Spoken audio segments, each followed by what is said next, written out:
माझी तक्रार करता जा अतिक्रमण हटवत नाही। तक्रारदार शिवाजी जाधव यांना सहाय्यक नगर रचनाकार साहिल गाडवे यांचा मोबाईलवर सज्जड दम।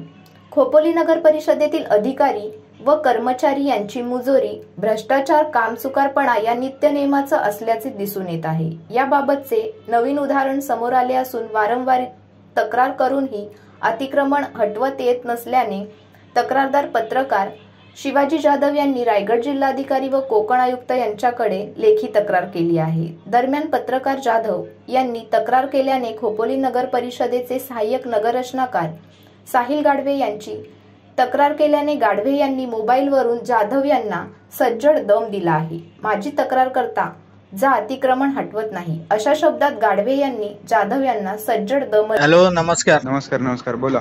जाधव बोलतोय। जाधव बोला ना। यस यस यस, बोलणार काय आता? दिवस जात आले, कधी होईल अतिक्रमण हटल? अहो काय तुम्ही नुसती तक्रार करताय, मग आता कशाला अतिक्रमण हटवू मी? काय माझी तक्रार विभागीय चौकशी करा आणि याव करा त्याव करा, तुम्ही विभागीय चौकशी।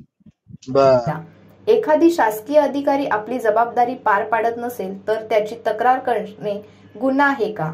अतिक्रमण हटवायची मागणी करणे गुन्हा आहे का?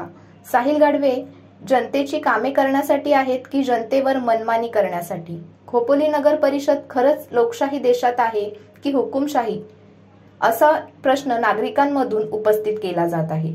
पत्रकार शिवाजी जाधव यांनी या अतिक्रमण विरोधात वेळोवेळी खोपोली नगरपालिकेकडे लेखी आणि तोंडी स्वरूपात पाठपुरावा केला होता। मात्र सहाय्यक नगर रचनाकार अधिकारी गाडवे यांनी पोलीस संरक्षण घ्यावे लागेल, उद्या कारवाई करतो, 4 दिवसांनी येतो अशी उडवाउडवीची कारणं देत सातत्याने कारवाई टाळली आहे।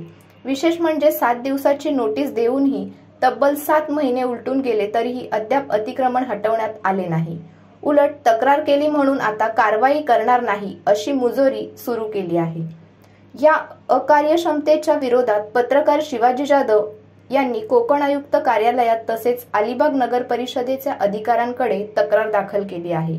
अलिबाग येथील नगर परिषद अधिकाऱ्यांनी सदर सर्व कागदपत्रे मुख्याधिकारी पाटील यांच्याकडे सादर करण्यास सांगितले। त्यानंतर पाटील यांनी विभागीय चौकशी लावण्याचे निर्देश दिले आहेत, पण अद्याप त्याबाबत हालचाल झाली नसल्याचे दिसून येत आहे। या कारवाईमुळे खोपोली नगरपालिकेतील प्रशासनिक प्रक्रियेतील हलगर्जीपणावर प्रकाश पडला असून भविष्यातील अतिक्रमण विरोधी कारवाई अधिक गतिमान होईल अशी अपेक्षा नागरिकांमधून व्यक्त होत आहे। कोकण आयुक्तांनी अशी चौकशी लावण्यासाठी की मी पत्रकार शिवाजी जाधव आहे, त्यामुळे मी खोपोलीमध्ये वाढत्या अतिक्रमणासाठी तक्रारी अर्ज 18 नोव्हेंबर रोजी केला होता। परंतु नगररत्न सहाय्यक साहिल गाडवे यांनी सांगितलं की नोटीस बजावली की 7 दिवसाच्या आत आम्ही अतिक्रमण काढायला सांगू, तर त्यांनी जर नाही काढलं तर आम्ही त्याचं अतिक्रमण काढू असं सांगितलं होतं। मात्र परत थोड्या दिवसांनी मी माहितीचा अधिकार टाकून माहिती घेतली असता त्यांनी कुठल्या प्रकारचे त्यांना परमिशन दिलेली नाही आणि ते बेकायदेशीर बांधकाम केलेलं आहे। गटारं सगळी RCC मध्ये पॅक केलेली आहेत। हे सगळं बघूनही नगररत्न कुठल्या प्रकारचं अतिक्रमण काढत नाही। 7 दिवसाची नोटीस देऊन 7 महिने झालेले आहेत तरी अद्याप कुठलंही अतिक्रमण काढलेलं नाही। नुसते उडवाउडवीची उत्तरं करत आहेत। आज काढू, उद्या काढू, परवा काढू, 4 दिवसाने काढू असं। आणि आज कोकण आयुक्त यांच्याकडे ज्यावेळी मी तक्रार केली, अलिबाग नगररत्न जिल्हा परिषदेकडे तक्रार केली, त्यावेळी ते म्हणाले की तुम्ही जर माझी तक्रार करत असाल तर मी अजिबात अतिक्रमण काढणार नाहीत।